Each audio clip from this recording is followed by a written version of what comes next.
Perkenalkan, nama saya Ivan Christian Hernando. Pada kesempatan kali ini, saya akan mempresentasikan sebuah jurnal yang berjudul Machine Learning of Mechanical Properties of Steels. Identifikasi hubungan sifat dan struktur merupakan dasar dalam penemuan material yang baru. Namun, permasalahan di sini adalah kompleksitas dan keberagaman dari material yang ada. Akhir-akhir ini, penggunaan data dapat digunakan untuk menemukan advanced material, yaitu dengan menggunakan machine learning, di mana machine learning merupakan AI ditambah dengan material knowledge. Contoh yang telah dilakukan adalah machine learning yang digunakan untuk menginvestigasi batas butir pada material polycrystalline, kemudian machine learning untuk mengklasifikasikan kondisi sintesis sukses dan gagal, kemudian machine learning untuk memprediksi fatigue strength dari steel. Pada jurnal ini digunakanlah data yang berasal dari Japan National Institute of Material Science, di mana total terdapat 393 data dengan 113 carbon steels, 258 low alloy steels, dan 22 data stainless steel. Pada jurnal ini, material yang tidak mengalami normalizing treatment, quenching, dan tempering tidak digunakan, sehingga ada 33 data yang dibuang. Sebagai inputan, terdapat 3 heat treatment, yaitu normalizing temperature, quenching temperature, dan tempering temperature. Kemudian ada 9 unsur, yaitu karbon, silikon, mangan, fosfor, sulfur, nikel, kromium, tembaga, dan molybdenum.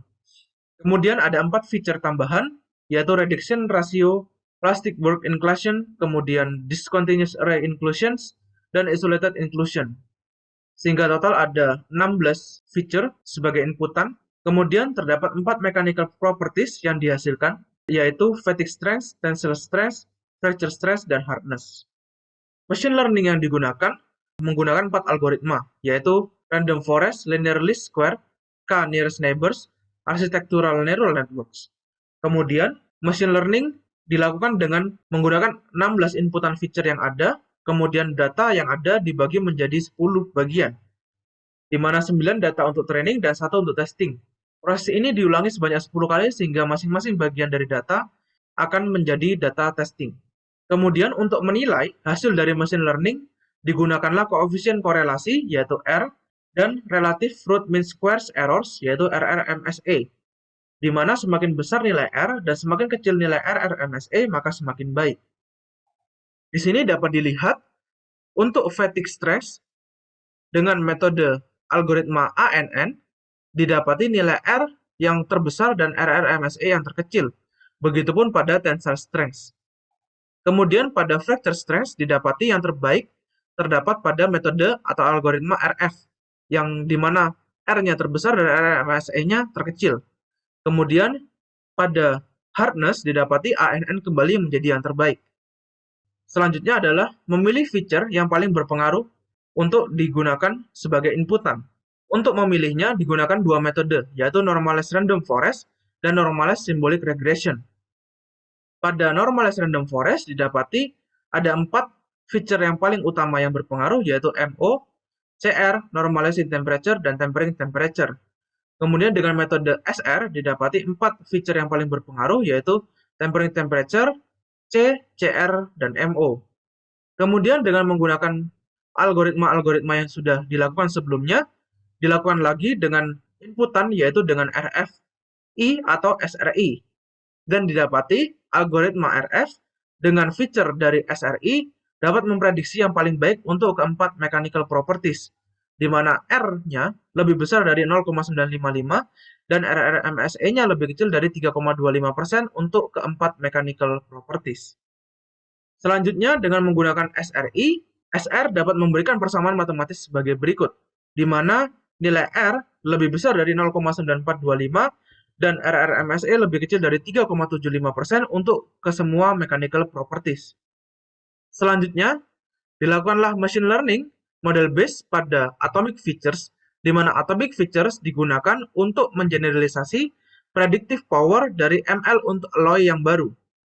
Atomic feature yang digunakan, yang pertama ada atomic percentage Fe, kemudian yang kedua ada total atomic radius, kemudian yang ketiga ada perbedaan atomic radius, kemudian ada total elektron valensi, kemudian ada perbedaan elektron valensi berdasarkan Fe, kemudian ada perbedaan elektron valensi berdasarkan C, kemudian ada total Pauling electronegativity, kemudian ada perbedaan electronegativity berdasarkan Fe, dan yang terakhir adalah perbedaan electronegativity berdasarkan C. Selanjutnya, dipilihlah atomic feature yang paling berpengaruh dengan metode yang sama, yaitu RF dan SR, dan didapati dengan metode RF, keempat feature yang paling berpengaruh adalah tempering temperature, kemudian ada total elektron valensi, kemudian ada perbedaan elektron valensi berdasarkan Fe, dan perbedaan elektron valensi berdasarkan C. Kemudian dengan metode SRI, didapati keempat feature yang paling berpengaruh adalah tempering temperature, kemudian atomic percentage Fe, kemudian ada perbedaan atomic radius, dan yang terakhir adalah perbedaan elektron valensi berdasarkan C.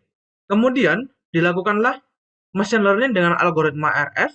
Dipilihnya algoritma RF karena sebelumnya mendapatkan hasil yang terbaik dengan menggunakan all AF, di mana all AF itu mengindikasikan semua feature AF digunakan ditambah dengan tempering temperature, kemudian yang kedua dengan RFI AF, dan yang terakhir adalah dengan SRI AF.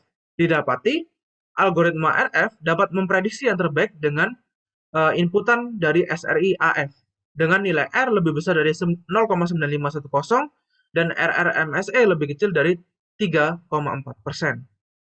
Kemudian dengan SR didapati persamaan sebagai berikut. Selanjutnya, dapat dibuat anti-fatigue high strength steels dengan tempering temperature yaitu 550 derajat Celcius, C sebesar 0,57 WT, kemudian CR 1,12 WT, dan MO 0,24 WT.